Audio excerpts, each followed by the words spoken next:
오늘 즐거운 성탄절입니다. 특별히 오늘은 어린이들 그리고 청소년들이 함께하는 그런 예배여서 더 즐거운 성탄절인 것 같습니다. 자, 우리 함께 인사하겠습니다. 메리 크리스마스 이렇게 서로 인사하겠습니다.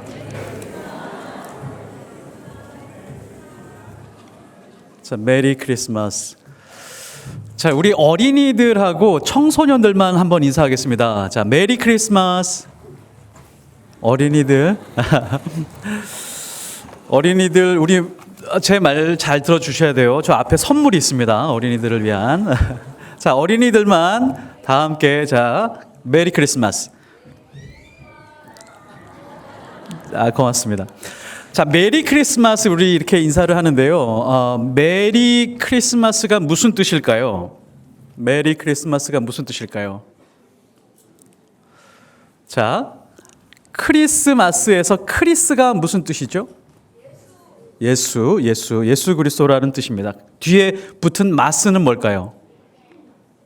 누구예요? 예배. 누구예요?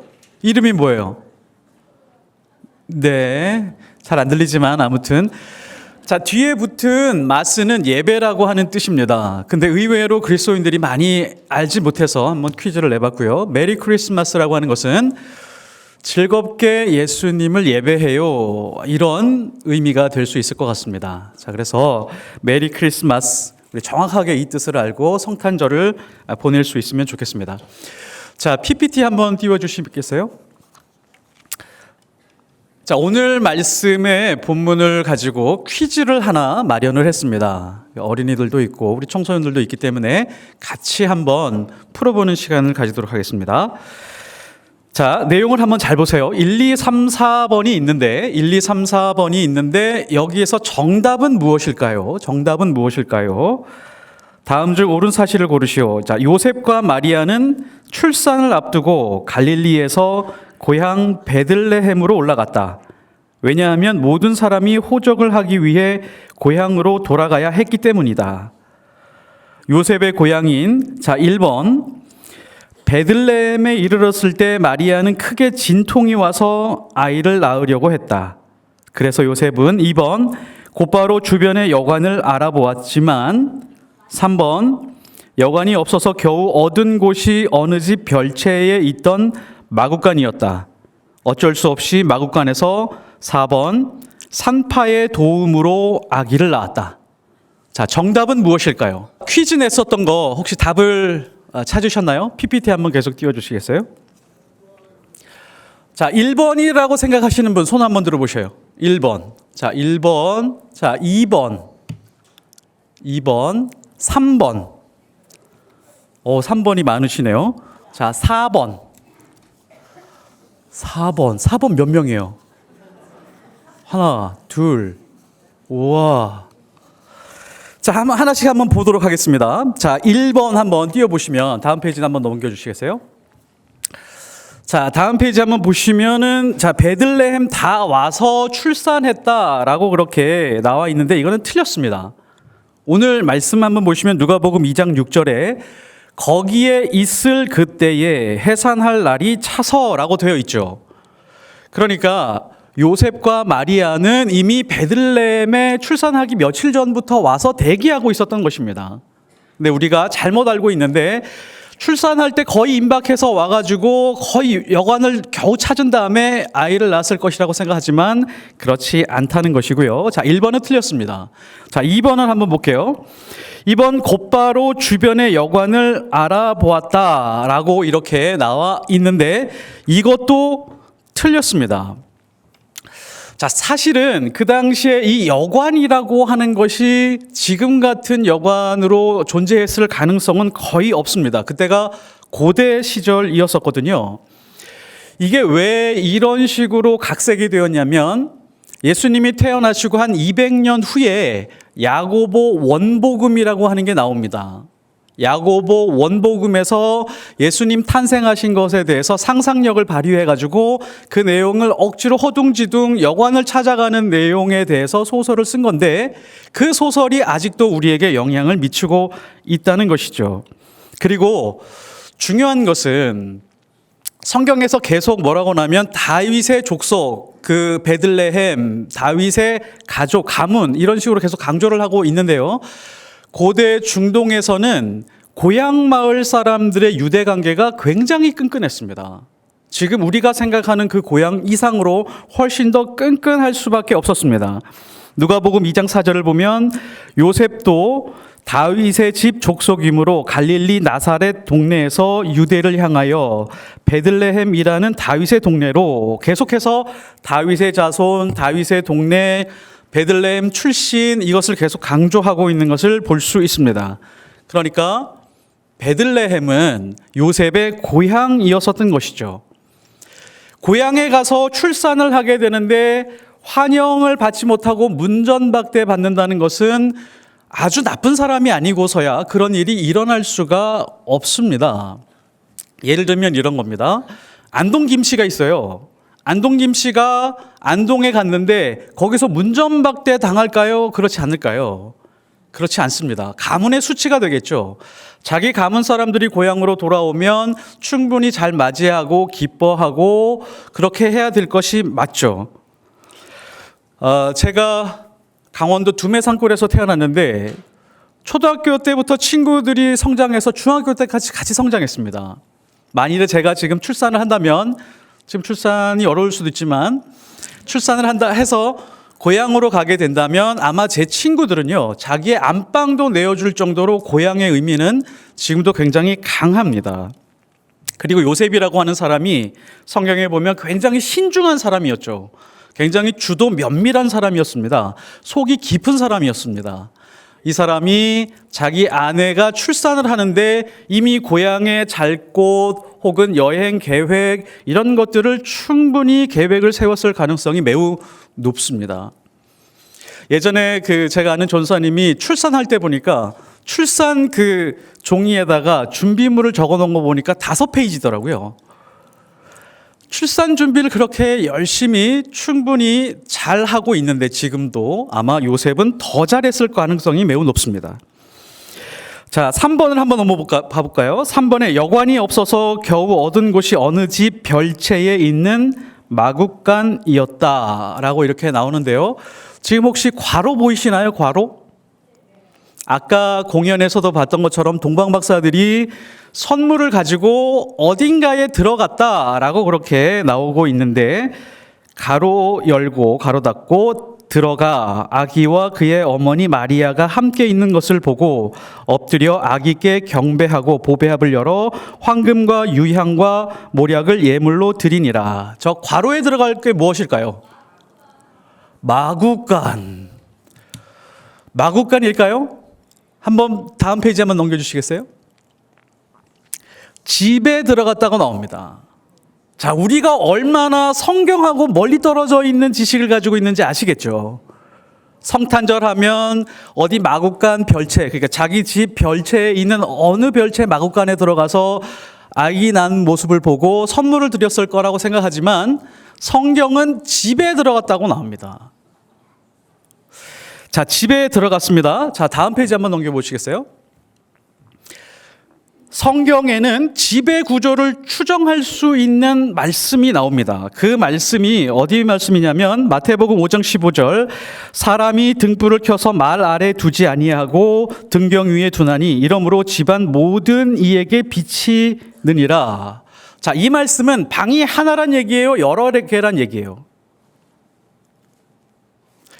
불을 하나 비치게 되면 집안에 있는 모든 사람들에게 비치게 된대요. 그러면 방이 하나예요? 여러 개예요? 방이 하나였다는 얘기입니다. 지금처럼 여러 개의 방 공간으로 나누어져서 불을 여러 군데 켜야 되는 곳이 아니라 그 당시 고대에 살던 집은, 집 구조는 보통 불 하나 켜고 전체가 다 밝힐 수 있는 그런 집의 구조였다라고 하는 것을 알 수 있습니다. 근데 오늘 말씀에 나오는 여관이라고 하는 것은 무엇이냐라고 하는 게 아주 중요한 질문이죠. 자, 그 당시에 여관이라고 하는 것이 이건데요. 한번 보시겠어요? 마국간이라고 하는 이 집의 구조. 자, 집의 구조를 한번 보시면, 자, 저 집이요, 옛날에 중동에 있는 집의 평범한 집의 구조입니다. 주인은 보통 가운데 살고 오른쪽이나 왼쪽에 객실이 있습니다. 그러니까 손님들이 오면 맞아줄 수 있는 저게 뭐냐면 카탈리마라고 해가지고 지금 오늘 본문에 나오고 있는 여관이라고 하는 단어입니다. 카탈리마라고 하고 다른 친척이나 혹은 여행하는 사람들이 머물 수 있는 공간을 잠깐 마련해 두고요. 그 다음에 왼쪽이나 오른쪽에 마구간이 있습니다. 그러니까 한 집 안에 동물들과 사람들이 함께 거주했어요. 이게 중동에 있던 집의 구조였습니다. 그러니까 우리가 얼마나 성탄절에 대한 지식을 잘못 가지고 있는지 아시겠죠? 다음 페이지 한번 넘겨보시겠어요? 자, 저렇게 조금 잘 살면 2층으로 이루어져 있거나 단층으로 이루어진 집에서 살게 되는데 저 집은 조금 잘 사는 집입니다. 대부분 단층으로 이루어져 있으면서 많은 사람들이 동물들과 가축들이 같이 사는 이제 그런 집에 살게 되었다는 것이죠. 자, 다음 페이지 한번 넘겨주시겠어요? 자, 그래서 정답은 뭘까요? 정답은 4번입니다. 1번도 아니고 2번도 아니고 3번도 아니었습니다. 4번. 마구간에서 산파의 도움으로 아기를 낳았다. 이게 정답입니다. 왜냐하면 옛날에는 산부인과가 없었겠죠. 출애굽기 초반에 보면 산파들이 등장하는 거 아시죠? 노예 생활을 하고 있을 때 산파들이 모세가 막 태어나고 막 그럴 때 보면 산파들이 등장을 합니다. 자, 여기서도 산파가 나왔을 가능성이 매우 높은데 이 산파라고 하는 것은 전문 직업의 산파가 아니고 동네에서 할머니쯤 되면 누구나 아이를 받을 수 있는 그런 실력은 갖추고 있는 겁니다. 잘 안 믿어지시는 것 같은데 제가 사남매입니다. 사남매인데 제 막내가 있어요. 저랑 4살 차이가 납니다. 제가 시골에 살 때 제 막내가 태어나는 장면을 제가 봤습니다. 저희 어머니가 출산할 때가 되셨던 것 같아요. 제가 5살이었고요. 어머니가 너무 고통스러워하니까 제가 옆집으로 달려갔습니다. 옆집으로 달려갔는데 할머니가 계셨어요. 할머니, 저희 어머니가 지금 굉장히 아파서 힘들어하세요. 그러니까 그 만삭인 걸 아시고 할머니가 저희 집으로 오셨습니다. 그리고 제 막내를 받아내셨어요. 근데 탯줄을 끊으셨습니다. 제가 그 장면을 생생하게 기억을 하고 있습니다. 과거에 우리나라도 농촌이나 시골에서는 할머니쯤 되면 출산을 받아낼 수 있는 그런 실력을 가지고 있었던 것처럼 아마도 예수님도 그렇게 출산이 되었을 가능성이 매우 높습니다. 아까 4번이라고 손들었던 사람 한번 손들어 보세요. 하나, 두 명? 네, 2사람이 정답입니다. 자, 선물을 드리겠습니다. 4명이시네요. 자, 여기 있는 선물 있잖아요. 오늘 출석한 모든 어린이들이 끝나고 가져가면 되겠습니다. 그리고 어른들 중에 4번 맞히신 분들도 하나씩 가져가시면 되겠습니다. 자, 이게 우리가 가지고 있는 성탄의 지식과 성경에서 말씀하고 있는 내용의 차이를 우리가 한번 좀 살펴봤습니다. 근데 오늘 말씀에서 중요한 것은 그게 아니죠. 오늘 말씀에서 살펴봐야 될 것은 아주 중요한 부분을 대비하고 있습니다. 세상에서 가장 힘센 사람을 등장시키고 그 다음에 가장 힘없고 연약한 아기를 대비하고 있다는 것을 오늘 말씀을 통해서 우리가 알 수가 있습니다. 1절에 보면 가이사 아우구스도가 영을 내려 천하로 다 호족하라 하였으니, 지금 가이사 아구스도라고 하는 사람은 역사에서 가장 유명한 사람입니다. 가이사 아구스도 본명은 옥타비아누스라고 하는 사람입니다. 율리어스 시저라고 하는 로마의 왕이 양아들로 삼았던 사람이고요. 원로원에서는 이 사람을 굉장히 높이 평가를 해서 아우구스투스라고 하는 이름을 붙여주었습니다. 아우구스투스라고 하는 뜻은 최고의 존엄자, 탁월한 지도자라고 하는 뜻입니다. 이 사람 때부터 로마는 왕이라고 부르지 않고 황제라고 부르기 시작을 했습니다. 로마의 왕 줄리어스 시저를 알고 계시죠? 그 영어로 7월 달이 뭘까요? 우리 어린이들 알고 있을까요? 영어로 7월 달이 뭐죠? 줄라이죠, 줄라이. 이게 줄리어스 시저가 태어난 달이라고 해서 줄라이라고 이름을 붙였습니다. 8월은 영어로 뭐죠? 어거스트죠. 어거스트입니다. 아우구스투스 왕이 태어난 달이라고 해가지고 어거스트를 붙였습니다. 근데 아우구스투스라고 하는 이 왕이 자존심이 상한 거예요. 7월은 31일까지 있고 8월은 30일까지 있었습니다. 내가 뒤지지 않는데 하면서 12월 중에 하루를 뺏어왔습니다. 몇 월 달에서 뺏어왔을까요? 2월 달에서 뺏어왔습니다. 그래서 7월도 31일, 8월도 31일로 맞춰놓은 거예요. 그래서 2월이 좀 억울해졌죠. 그럴 정도로 달력을 마음대로 움직일 정도로 굉장히 힘이 센 그런 황제였습니다. 이 황제가 명령을 내립니다. 천하가 다 호적하라. 그러니까 내가 다스리고 있는 모든 땅에 있는 민족은 전부 다 호적을 해야 된다. 태어나면은 이름을 기록하고 생년월일을 기록해야 된다라고 명령을 내렸던 것입니다. 로마하고 이스라엘 땅은 굉장히 멀리 떨어져 있는데 황제의 그 한마디 때문에, 그 칙령 때문에 이스라엘이라고 하는 그 촌구석에 있는 사람들까지도 전부 다 호적하게 되는 그런 일들이 있었습니다. 자, 그러면 왜 호적하라고 했을까요? 왜 호적하라고 했을까요? 이유가 있습니다. 세금과 군사를 모으기 위해서였습니다.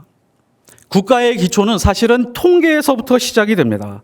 그러니까 통계가 제대로 이루어지지 않으면 국가의 기반이 흔들리게 되어 있습니다. 우리나라 조선시대에도요, 이런 기록이 있습니다. 호적이 잘 되어 있지 않아서, 호적이 10분의 1밖에 되어 있지 않아서 세금과 군사력에 문제가 생겼다라고 하는 기록이 있을 정도였습니다. 그러니까 이것이 무엇을 증명해 주고 있냐면, 아우구스투스 황제라고 하는 이 사람은 최고의 정치력, 최고의 군사력, 최고의 경제 정책을 가지고 있었다라고 하는 것을 알 수 있습니다. 그래서 아우구스투스라고 하는 최고의 존엄자라고 하는 이름을 붙여 주었고요. 또 다른 별명을 붙여줬습니다. 이 사람은 신의 아들입니다 라고 하는 이름을 붙여줄 정도였습니다. 자, 그래서 나사렛에 있는 요셉과 마리아는 베들레헴까지 천천히 걸어서 호적하러 갑니다. 나사렛에서 베들레헴까지 거리가 120km 정도 되거든요. 걸어가면 한 며칠 정도 걸릴까요? 보통 사람은 한 3일 정도 걸리고요. 임신했으니까 한 7일 정도 걸린다고 볼 수 있습니다. 자, 그럼 여기서 굉장히 중요한 부분이 하나가 있는데, 그러면 베들레헴으로 가서 호적을 하는 것이 누구 때문일까요? 황제 때문일까요? 하나님의 섭리 때문일까요? 황제가 명령했기 때문에 가는 것일까요? 아니면 하나님의 섭리가 있었기 때문에 가는 것일까요? 우리 하나님을 믿고 있는 사람들은, 하나님의 자녀들은 세상을 이렇게 바라봅니다. 겉으로 보기에는 정치가들, 경제를 움직이는 사람들, 세상에서 힘센 사람들이 세상을 움직이고 있는 것 같다. 그 사람들에게 머리를 굽히고 그 사람들에게 굴복하지만 하나님을 믿는 사람들은 그렇지 않습니다. 하나님의 섭리에 의해서 움직인다는 것을 확신하고 믿고 살아가는 사람들이 하나님의 자녀들입니다. 왜요? 지금 요셉과 마리아의 뱃속에는 누가 있죠? 마리아의 뱃속에 누가 있죠? 예수 그리스도가 있습니다. 온 우주를 다스리시는 하나님의 아들이 지금 나사렛에서 베들레헴으로 가고 있습니다. 세상 사람들이 봤을 때는 지금 황제 때문에 움직이는 거야 라고 그렇게 판단하겠지만 그것은 껍데기입니다. 예수 그리스도, 온 우주의 주인이시고 온 우주의 구원자 되시는 분이 지금 뱃속에서 움직이고 계십니다. 줄리어스 시저가 줄라이 7월을 자기 이름을 붙여놓고, 또 아우구스투스가 8월에 자기 이름을 붙여놓았지만 지금 마리아의 뱃속에 있는 예수 그리스도는 역사를 절반으로 나눴습니다. 어떻게 나눴죠? BC와 AD로 나눴습니다. BC가 뭐의 약자죠? Before Christ입니다.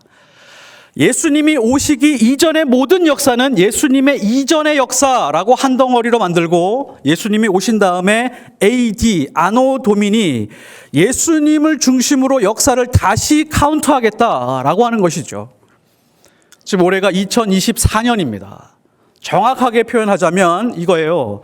예수님을 중심으로 세상을 다시 계산하는데 예수님 중심으로 2024년이 흘렀습니다. 라고 그렇게 말하고 있는 것과 똑같습니다. 그래서요, 하나님을 믿는 사람들, 예수 그리스도를 믿는 사람들은 세상의 정치와 경제에 휘둘릴 필요가 없습니다. 세상의 권력에 크게 낙심할 필요가 없습니다. 지금 우리나라의 정치가 어지럽고 혼잡해 보입니다. 그러니까 우리가 너무 크게 마음 상할 필요 없습니다. 세상은 권력이 움직이는 것 같고 돈이 움직이는 것 같지만, 법이 무언가를 다스리고 있는 것 같지만 그 법 위에서 하나님의 섭리가 움직이고 있다는 것을 우리가 잊지 말아야 됩니다. 마리아의 태중에 예수님이 계셨던 것처럼 세상에 있는 사람들은 뱃속에 있는 예수를 보지 못하고 있지만, 하나님은 오래전부터 계획하시고 섭리하셔서 시대를 바꾸어 가시고 사람을 부르시고 세우시고 교회를 통해서, 하나님의 사람들을 통해서 세상의 중요한 일들을 이끌어 가시게 됩니다. 그러면 우리는 어떻게 살아야 될까요? 우리는 어떻게 살아야 될까요? 하나님의 섭리를 믿고 순종하면서 사는 것입니다. 세상의 권력에 휩쓸려서 억지로 호적하는 것 같은 상황이지만, 이 상황이 하나님의 섭리를 조금 더 거슬리지 못했습니다. 예수님은 태어나셨고 십자가에 오르셨고 부활하셨으며 온 인류에게 영생을 허락해 주셨습니다. 2003년에 그 아주 유명한 드라마가 있었습니다. 대장금이라고 하는 드라마가 있었는데 54부작이었죠. 시청률이 57%였습니다. 어마어마한 시청률이었죠. 이 시청률이 무엇을 의미하냐면, 사람들이 이 드라마를 얼마나 좋아했는지, 드라마인지 현실인지 모를 정도로 좋아했다라고 해도 과언이 아닐 정도입니다. 예전에 어떤 교회에서 중보기도 제목을 내놨는데 이런 기도 제목을 내놨습니다. 하나님, 한상궁을 살려주옵소서. 드라마에 너무 빠져 있는 거예요. 한상궁을 살려주시옵소서라고 거기다가 기도 제목을 써놨다는 얘기를 들은 적이 있습니다. 자, 한상궁을 죽였다 살렸다 하는 사람이 누굴까요? 제조상궁일까요? 대신일까요? 임금일까요? 작가입니다. 작가. 그 드라마를 쓰고 있는 작가만이 죽였다 살렸다 할 수 있습니다. 우리 온 인류의 위대한 작가는 하나님이십니다. 지금 눈에 보이는 우리의 사건들, 우리 가정에서 당하는 고난들, 어려움들, 질병들, 많은 어려움들이 있지만 절대로 우리는 그것 때문에 쓰러지지 않습니다. 하나님이 이미 우리를 위한 계획을 가지고 계시고 지금도 섭리하고 계시며 기다리고 계시고 우리를 위한 계획을 가지고 계십니다. 우리는 그 섭리를 믿고 따라갈 뿐입니다. 그래서 그리스도인의 삶은 매우 단순합니다. 하나님의 말씀이 앞서가게 하고 그 다음에 기도로 길을 찾아가는 것입니다. 그래서 한 사람이 기도와 말씀을 붙들고 있다는 것은 진짜 실력을 보유하고 있다는 것입니다. 그 사람이 바로 오늘 말씀에 나오는 요셉이라고 하는 사람입니다. 요셉은 정말 신앙도 좋고 인품도 좋은 사람입니다.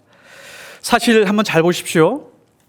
마리아의 태중에 있는 아이가 요셉의 아이일까요? 아닐까요?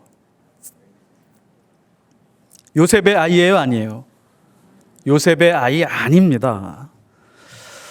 요셉이 얼마나 큰 충격을 받았을까요? 내 아이가 아닌데 약혼자, 결혼할 사람의 뱃속에 아이가 있다라고 하는 것이 굉장히 충격적이었습니다. 저 같아서도 아마 파혼하려고 했을 것입니다. 그래서 몰래 조용히 파혼하려고 하다가 고민하고 있었는데 꿈에 천사가 나타납니다. 천사가 마리아의 태중에 있는 아이가 이사야서 몇백 년 전에 기록된 이사야서에 기록된 그 메시아 임마누엘이다라고 말씀해 줍니다. 분명히 이 말씀을 듣고 나서 요셉은 성경을 펼쳤겠죠. 아니면 성경을 잘 아는 사람에게 가서 물었겠죠. 그리고 그 말씀을 붙들고 순종하기 시작을 합니다. 이게 요셉의 모습이었습니다. 하나님의 섭리가 있구나. 하나님의 놀라운 역사가 있구나. 내 생각과는 다르구나. 저 뱃속에 있는 아이가 내 아이는 아니지만 하나님의 역사가 있는 아이구나 라고 하는 그 깊은 깨달음이 있어서 순종할 수 있었습니다. 어떤 사람들은 성경에서 가장 좋은 신랑감을 찾으라고 하면 보아스를 찾습니다. 보아스. 아시죠? 신앙도 좋고 돈도 많았습니다. 그래서 보아스는 참 좋은 신랑감이야. 왜 좋은 신랑감이에요? 그랬더니 나이도 많고 명도 짧고 돈도 많기 때문에 아주 좋은 신랑감이라고 합니다. 인품도 좋고. 아니에요. 보아스보다는 더 좋은 신랑감이 있습니다. 누구냐고 물어보니까 아담이랍니다. 아담은 하나님이 최초로 만든 남자잖아요. 그러니까 흠결이 없었을 것 같다. 혹은 인품이나 신앙으로 다 좋았을 것 같다라고 했는데 그렇지 않답니다. 시댁이 없답니다. 시어머니, 시아버지가 없다고 합니다. 사실 성경에서 가장 좋은 신랑감은 누구냐면 요셉입니다. 요셉은 자기가 견딜 수 없는 상황에서 말씀을 붙들고 하루하루 천천히 견뎌낼 수 있었던 아주 멋진 사람이었습니다. 아마 이렇게 믿었을 것 같아요. 하나님이 우리에게 주시는 것은 초라한 모습으로 주시면서 포장해서 주시는구나 라고 하는 것을 믿었습니다. 요셉이 이 포장을 이렇게 풀어갔습니다. 하나님의 말씀을 붙들고 하루하루 천천히 순종하면서 풀었습니다. 일주일 동안 베들레헴으로 걸어가면서 분명히 미가서의 말씀을 기억했을 것입니다. 베들레헴 에브라다야, 너는 유다 족속 중에 작을지라도 이스라엘을 다스리는 자가 내게로 나올 것이라. 그의 근본은 상고에 영원에 있느니라. 역사를 아우구스투스가 다스린다고요? 그렇지 않습니다. 하나님이 다스리고 계십니다.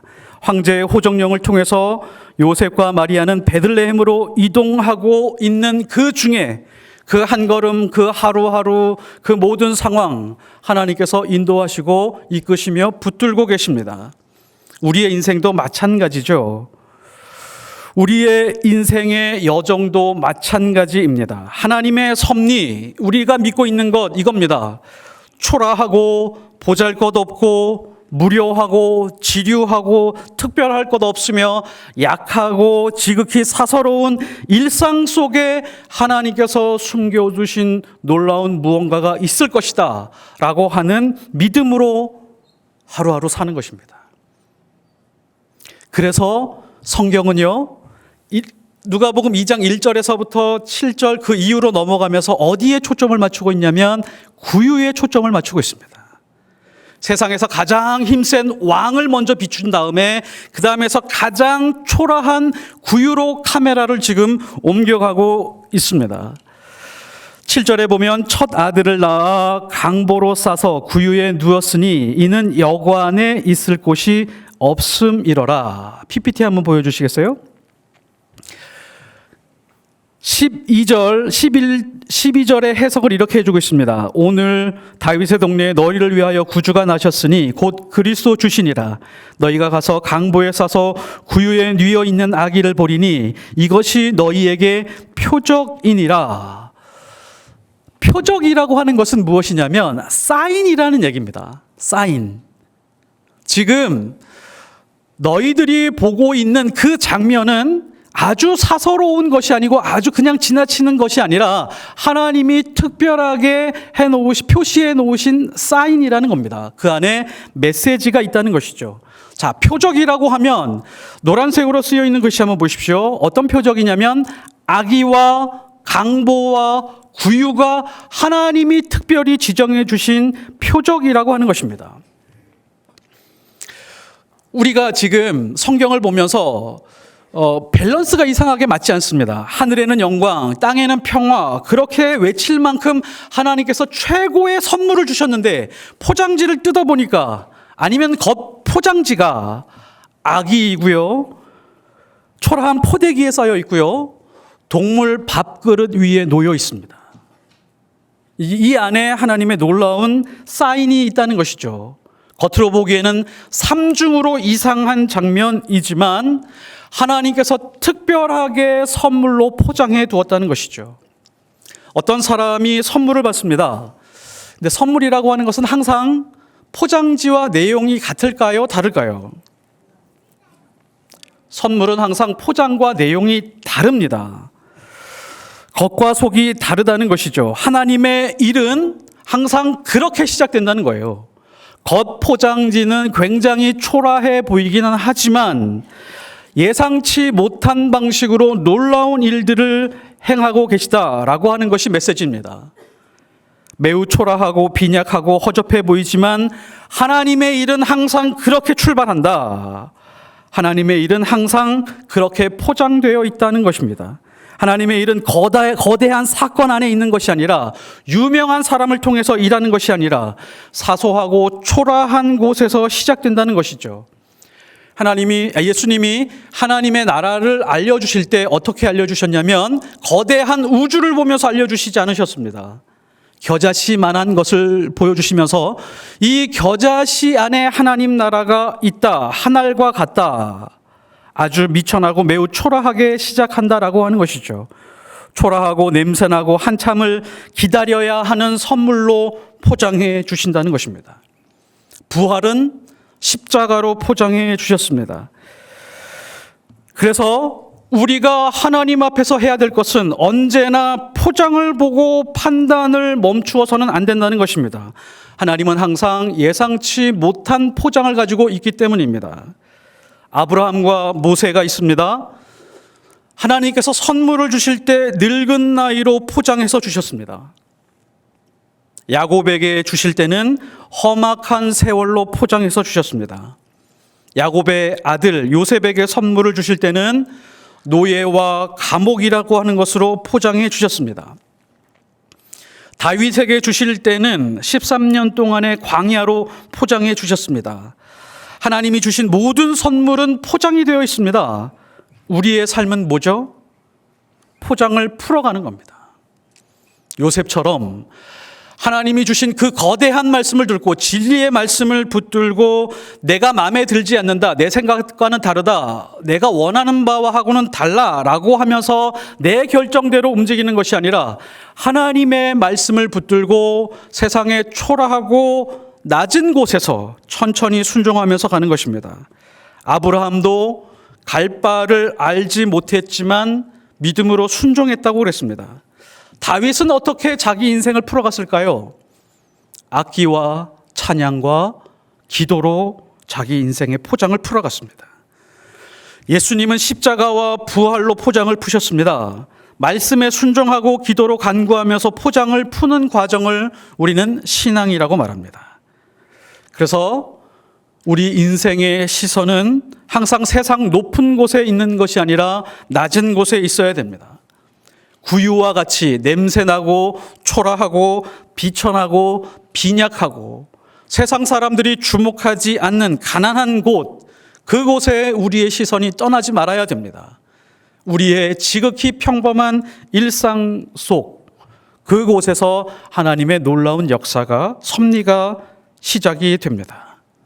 그래서 구유를 오늘 말씀에서 강조하고 있는 것입니다. 구유, 그곳이 바로 하나님께로 가는 길입니다. 기도하겠습니다. 하나님 아버지, 낮고 천한 곳으로 예수님을 보내시고 온 인류를 구원할 계획을 주셨습니다. 하나님, 우리는 본능적으로 우리의 욕심을 따라 세상 높은 곳만 바라보며 그것을 자랑으로 삼고 살아갈 때가 많이 있습니다. 주님이 주신 그 말씀 붙들고 우리의 평범한 일상, 많은 고난들, 어려움들, 그리고 아픔들, 그 일상 속에서 낮은 곳에서 하나님의 섭리를 믿고 하루하루 담담하게 걸어갈 수 있는 그런 믿음의 사람들로 살게 하옵소서. 예수 그리스도 이름으로 기도드렸사옵나이다. 아멘.